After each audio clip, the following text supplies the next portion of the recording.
こんなの解けるわけないわ。Rosa tossed aside a notepad with the epitaph written on it and flopped over onto the sofa.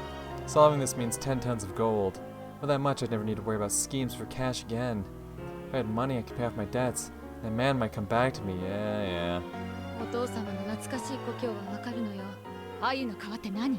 川なんていくつもあるわ。里って何よ。ああ、さっぱりだわ。どうしたの、ママ？Maria looked concerned. Kids are really good at riddles, so maybe. Oh, Rosa. Of course, just pawn it off to Maria. Like, Maria, you like riddles? Figure this out for mommy. この謎わかるかしら？ Maria gazed at the paper with the epitaph on it as though she was trying to bore through it with her eyes. Her eyes opened wider and wider. どう？マリア、やっぱりちょっと難しいかしら？これは魔女の儀式だよ。ベアト、どうしたのこれ。ねえママ、どうしたのこれ。ベアトに聞いてみよ。きっとこの儀式でベアトはもう半魔法の毒素なんかに悩まされずに、みんなの前に姿を現して。Whack. Now you don't need to show it. I know what happens next. 自分はどうであるか。親族の皆様は競って謎解きに挑まれている。それでいい。誰もがいい。そして誰にも奇跡に祝福されたものを除い、気を許せば私とて解き方を防止。あれはそれほどに難解だ。難解であるがゆえに解けた。そうだ。これは私が人生の最後の魔法。あの難解な碑文の謎が解ける奇跡が訪れた時、おお、ベアトリーチェよ、見たい。もう一度。そのもはや富も名誉も何もいらん。そなたに最後に一目会うことができたなら。 This would be the last bit of magic that Kinzo, who realized he was facing his last years, would ever use. He was betting everything that Beatrice had given him, hoping to meet her just one more time, after being separated by death through 2 generations. His meeting with Beatrice that day had been the true beginning of his life.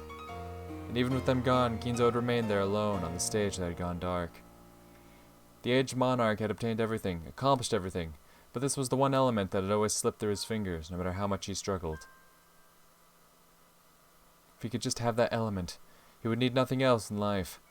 In the end, perhaps his whole life was just a journey to learn that one single element makes up all that it means to be human.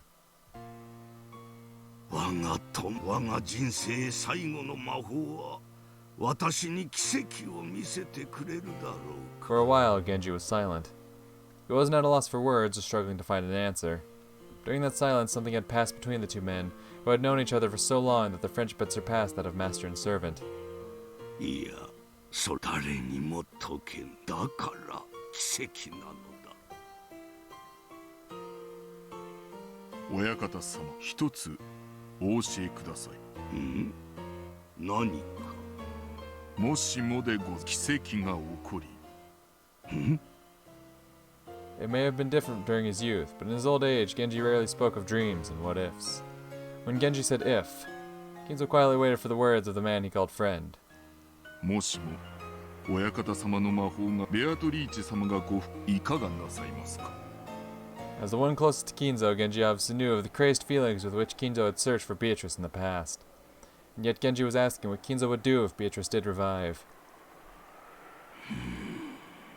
親方様はベアトリーチェ様が生まれ変わるというその奇跡がいかがなさいますか。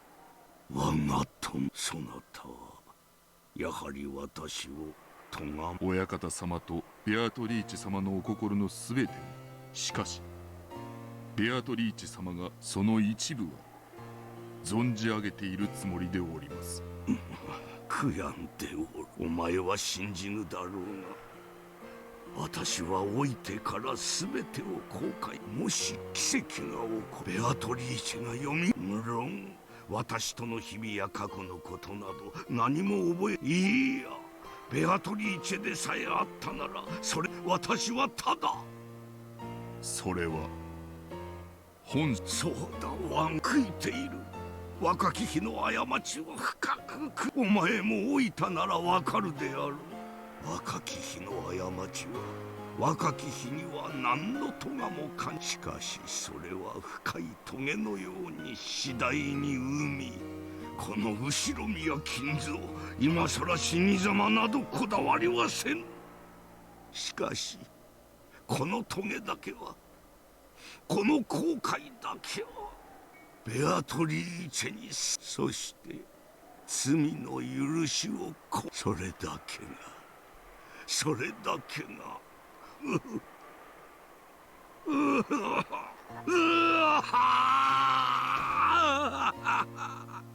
Ginzo covered his eyes and sobbed.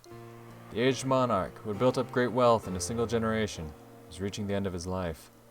And he could do nothing but sob because he wanted someone to apologize to.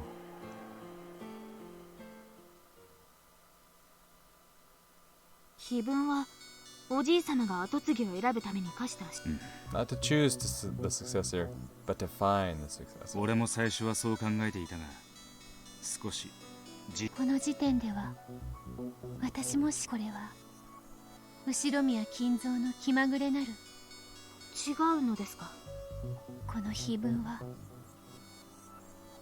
二人にしかわからぬある意味を持っていたのです。だから必然だったのです。私はかぼちゃの馬車からガラスの靴まで。なるほどな。これは金蔵と源氏の茶番だった。金蔵は分かっていた。そして源氏もまた。これ私にはおじい様は何を分かっ。そして源氏さんはこの碑文と How I 何の wonder. 関係があるというのです。碑文は溶かされたんだ。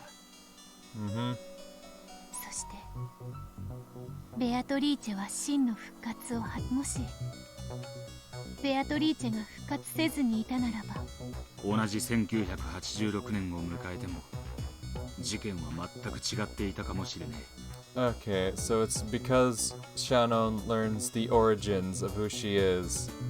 Somehow that leads to the incident.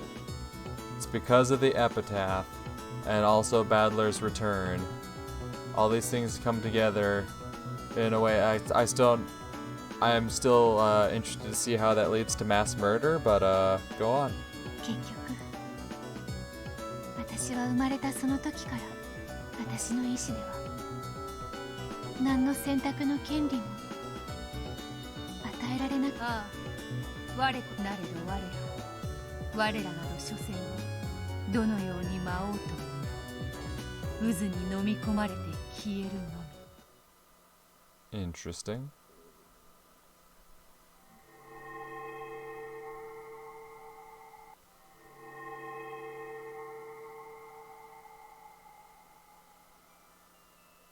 瞬間移動が得意なのはガープだね。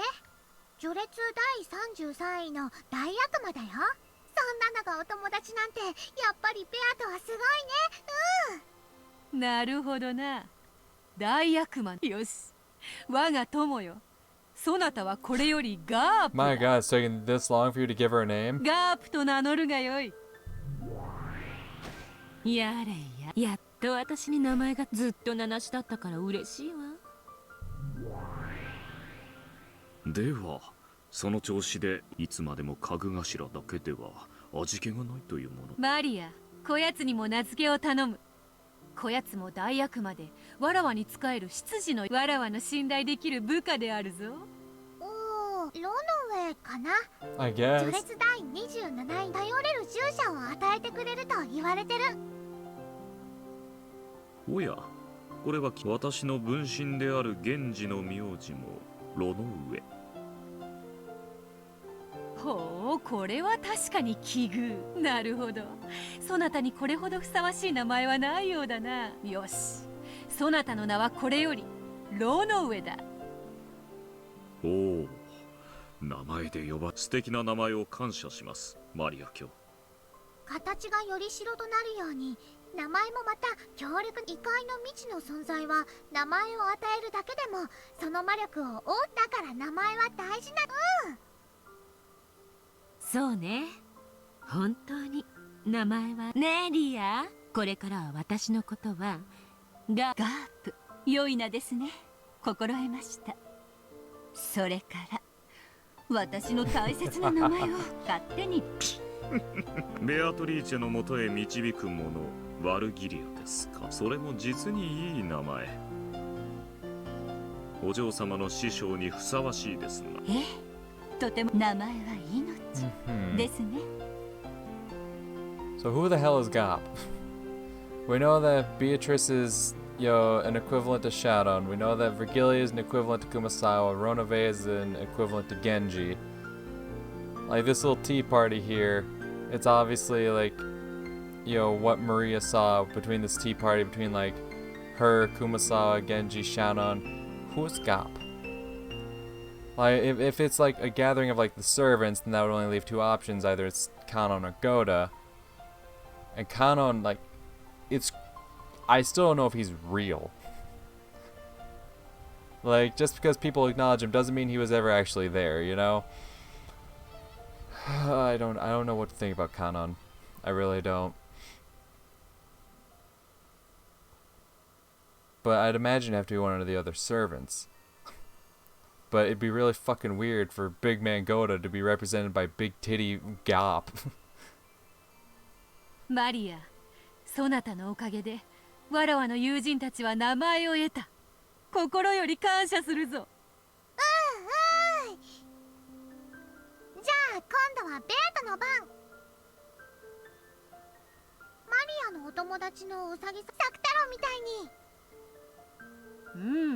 に。よか。その魔導書を貸すがよい。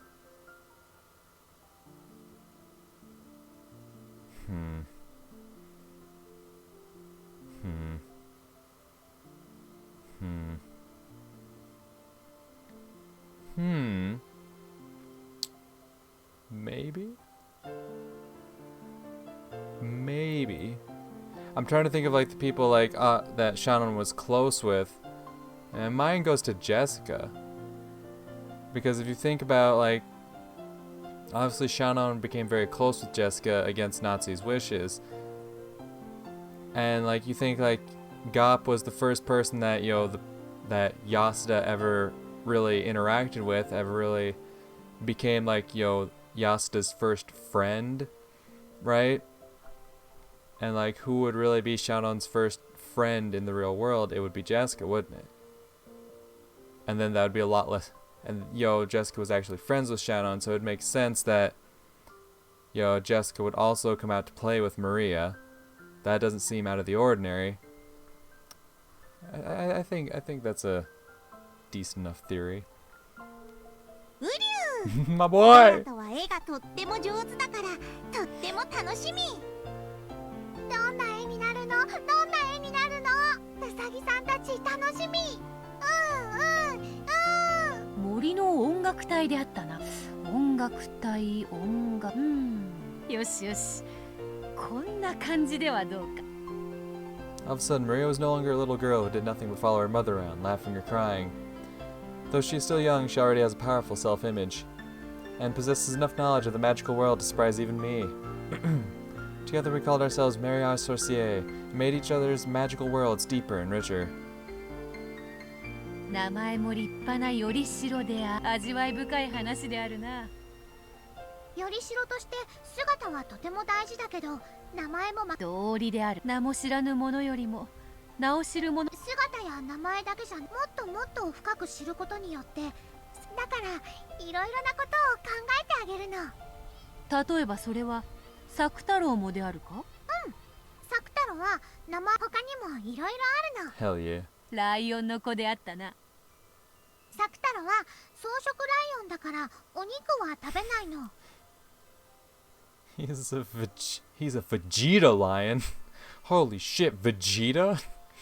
でも他のみんなからは肉食だと思われて、でも作太郎も怖がりだからお互いに怖がってるの。作太郎はビビリなの。うりゅう、僕はお肉は食べ怖くないライオンだよ。あ、肉食スズメだ。バサバサバサ。うりゅう、スズメ怖い。さ。Oh, wow. Homie lost his body there. スズメは肉食ではないであろう。サク太郎がビビリだからスズメは毒竜サク太郎はビビリだな。そんな怖がりじゃまたサクスケやサク吉にお兄ちゃんは怖がりってバカにされちゃう。ウリュ僕は怖がりじゃないよ。あ、スズメが戻ってきた。バサバサバサ。食べられる。サク太郎は実に今出てきたサクスケやサク吉というのは兄弟な。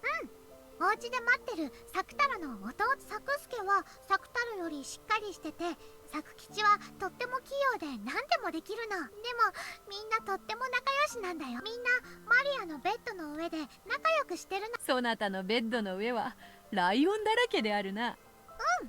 だからマリアはベッドをライオンランドって呼んでるよ。 A lion, huh? ライオン以外にもいっぱい道具。ライオンランドですか。それは楽しそうですな。マリアの仲間たちは互いが互いと交流し、見事な世界だわ。私たちももっと交流を深めた方が良いということ。絆を深め合うことで私たちの存在も魔力もわらわたちももっともっと世界聞く限り、マリアの世界はサク太郎やウサギたちだけでなく、わらわたちも負けてはおれぬぞ。おやおや、負けてはおれぬぞとなると黄金の蝶だけではどう、あやつらは喋らぬからな。喋り騒ぎ内輪で喧嘩をするくらいに賑やかな眷属が欲しいぞ。そうね、私たちも賑やかな。私たちはマリアージュ・ソルシエ。今やどのような眷属を増やすもあなたの想像。お嬢様、先日ゴールドスミスの倉庫整理の折に見つけたあの物。おお、良いではないか。あのような物騒なよりしろより権限した眷属こそ我らはどんどん増えるな。賑やかになる。新しいお友達がどんどん増えるの。これがマリアの魔法。そしてベアとはマリアのお友達に姿を与えることが、育てることができる。マリアが生み、わらわがこれぞマリアージュ・ソルシエールであるな。それにしてもウサギたちの権限はなかなかに手間取るぞ。せっかくですから可愛くし。無論であるわ。Create a creature, give it a name, give it a form. Doing that is no different from giving birth to new life. When a human gives birth to a child, they give it a form, give it a name to identify it by, and deepen its character by raising it in the world. Mariage Sorcière is doing exactly the same thing. In our world, we can create whatever creatures we can think of, give them forms, give them names, and make them friends we can interact with. We were engrossed with our game in this world called Mariage Sorcière. At least Maria was engrossed. She would badger me to play this game every time she came, and of course I was too. However, when Maria started happily writing something and I just sat there for a while, I must admit that I sighed and looked up at the sky, making sure she didn't notice. It's fun to increase the number of our minions.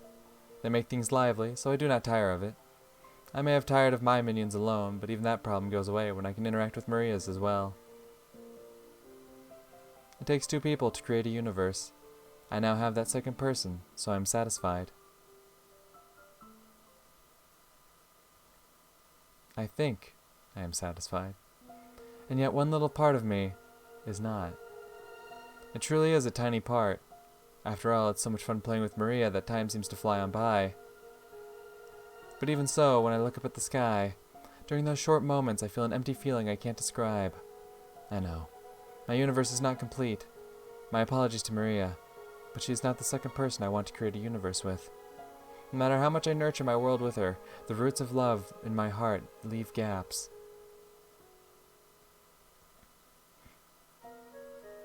Four years have already passed since that day. He left saying he'd come for me riding a white horse, and I was the only one without a letter. And he even said that he probably wouldn't be returning to Rokkenjima. Is this love? I always believed that love was so much sweeter, so much more intoxicating. But now I don't know anymore. Though I long for him so much it's maddening, I can sometimes feel hatred underneath.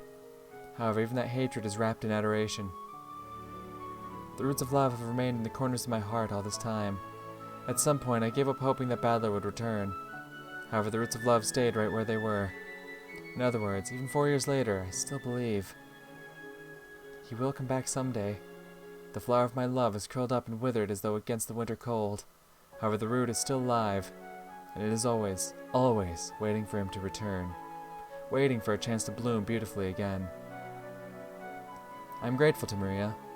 Mariage Sorcière has eased the burden on my heart so much. If we hadn't met like this, I may have withered away along with that root. Even this incomplete universe is unnecessary for me to remain alive now. I must live on until I can create my complete universe. Until that day, I will not be complete. Though I have a form and a name, no matter how deep my world grows, I will not be complete.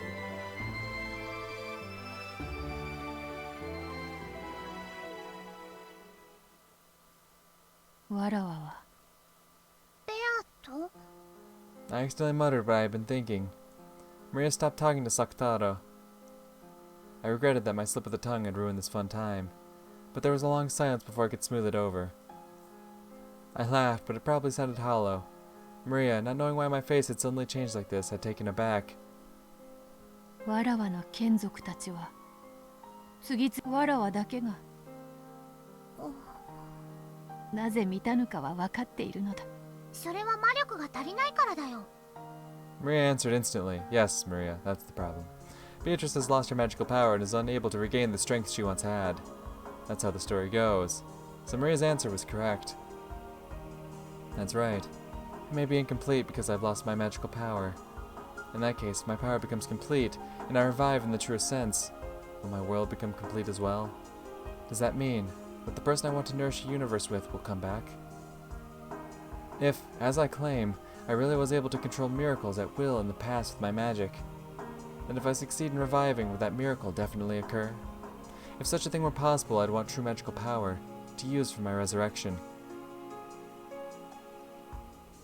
そうだな。魔力が足りないからであるな。かわいそうに、ベアとはまだ魔力が弱いから、いろいろと早く取り戻したいものだな。かつての魔力を。やっぱりあれをやらなくちゃいけない。あれとは何か。復活の儀式、肖像画の碑文の儀式だよ。If you read that epitaph literally, it does sound like a witch's resurrection ceremony. To Maria, who believes in witches, that epitaph must be a ceremony in itself. Unlike the other family members, it seems that she's not very interested in the location of the hidden gold. あの碑文の謎を解けば、かつてわらわが金蔵にベアトが魔法で生み出した黄金だよね。そうだ。じゃあその黄金を取り戻せばベアトの魔力は元に戻るんだね。そうなるよ。やっぱりあれはベアトの復活の儀式なんだよ。マリアも手伝うから一緒に解こう。そしたらベアトは復活するよ。そして早くマリアをベアトの黄金鏡に連れて行って。そうだったな。きっとそなたを黄金鏡に連れて行くと。いや、そこではどんな願いも叶うってベアトは言った。そこには黒い魔女のいない優しいママに会ったことのないパパにも会えるかもしれないね。もちろん学校も宿題も意地悪な友達も誰もいなくて、マリねえサク太郎楽しみだね。ありゃ。 The epitaph of the portrait. So must I face the epitaph's riddle after all? If Kinzo's children struggled uselessly over it, how could a complete stranger like me solve it? If I did happen to solve it, that would surely be a miracle. Will doing that bring about another miracle and return my miraculous power to me?